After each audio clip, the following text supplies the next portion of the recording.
Magluto tayo ng adobo, guys. Itong manok na to, mga buto-buto lang to ba. Yan o, nilagay dito sa freezer. Tapos yung mga pakpak niya. Ayan o. Pwede pa tulutuin. Hindi ko na hiniwa. Malalaki-laki tong ano. Namiss ko kasi yung kumain ng adobo. Lutuin natin to. Tsaka yan o, nagready na ako ng kamatis, bawang at saka sibuyas. Tsaka meron tayong sili para maanghang. So, ayan, magluto na tayo.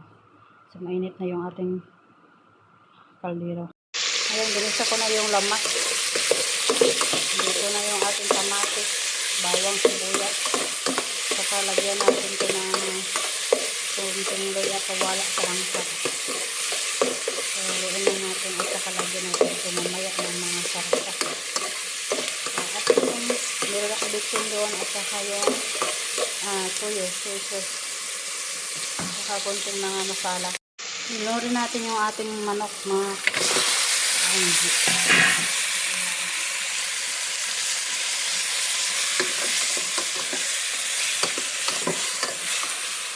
titigas pa yung iba, mag-ayos pa. May mga laman pa yan kaya sa itapon. Ituloy na lang natin ang adobo. Gusto ko kasi din yung mga may mga buto-buto.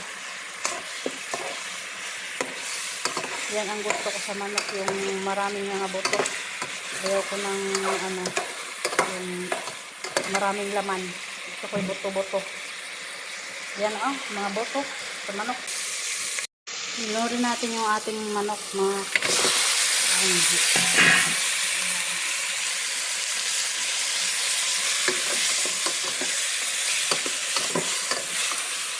titigas pa yung iba, mag-ayos pa. May mga laman pa yan kaya sa itapon.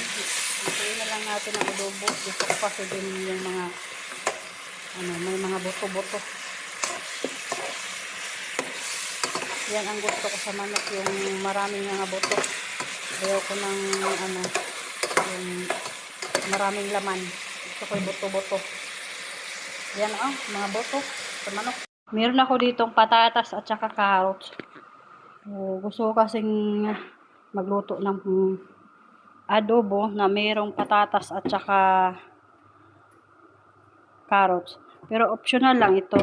Pero pag ayaw mo naman, pwede naman siya na puro lang manok, ganun. So, gusto ko kasi may ganito, patatas at saka carrots. So, ngayon iload natin para magsabay maluto yung carrot at saka yung manok. Halo lang natin.